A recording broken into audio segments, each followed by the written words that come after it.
Sweldo mo okay naman. Hindi ka naman minimum. Hindi ka rin tambay. Pero bakit ganon? Wala ka pa ring ipon? Parang ang sweldo mo laging may paandar, pero yung bulsa mo laging nauubos? Kung ikaw to, relax lang.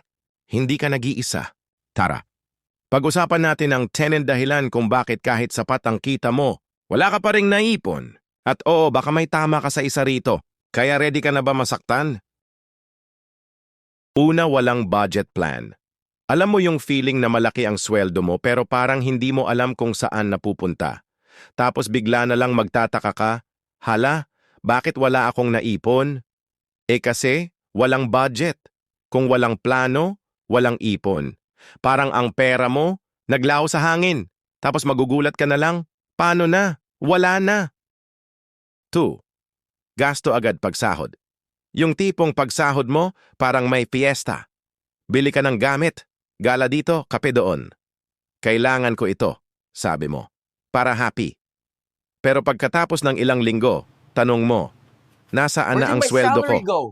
Paano ka makakaipon kung wala ka namang saving moment puro spending lang? 3. Lifestyle inflation. Tumaas nga ang sahod pero parang sabay-sabay din tumaas ang gastos mo. Dati, happy ka na sa simpleng pagkain, ngayon, kailangan may Starbucks at Sige sushi na lang, sa bagong lunch. sahod, so Parang, deserve sige ko to. lang, deserve ko ito.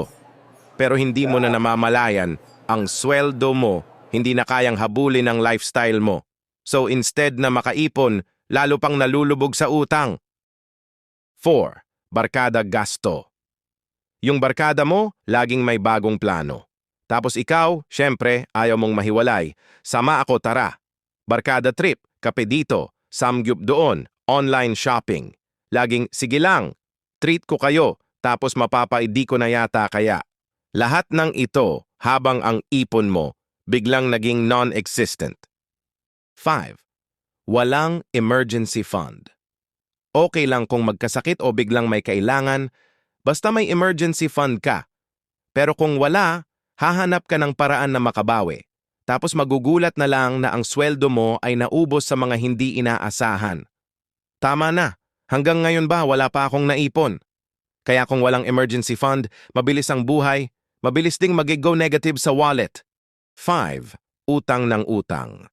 Kapag 5-6 at credit card ang pinagkakautangan, sweldo mo na lang pambayad. Laging utang muna bago ipon. Isang cycle lang, kaya di ka makakaipon. Kaya bago magbayad ng utang, mag-ipon din sana, di ba? 7. Paasa sa next sweldo na lang. Next sweldo na lang ako mag-iipon. Next sweldo, next week na lang. Pero ang nakakaloka, palaging next time na lang. Kaya hindi natutuloy. Parang relationship lang yan. Paasa. Kaya yung ipon mo, forever pending. 8. Walang financial goal.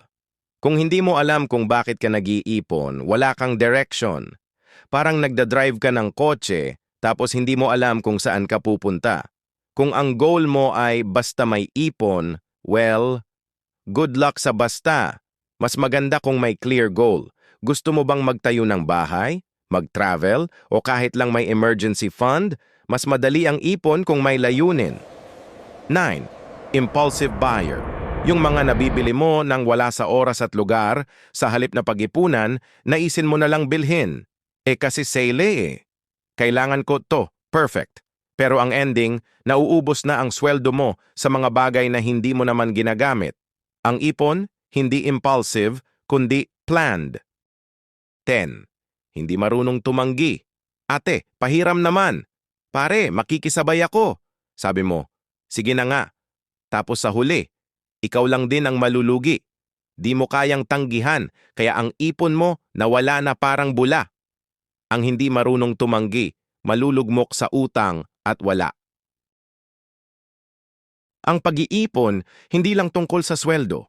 Hindi sapat ang malaking sweldo kung hindi ka marunong magdisiplin. Kung wala kang plano, kung puro gastos lang, hindi mo maabot ang goal mo. Kaya kung gusto mong mag-ipon, unang hakbang, ayusin ang ugali sa pera. Hindi madali, pero posible.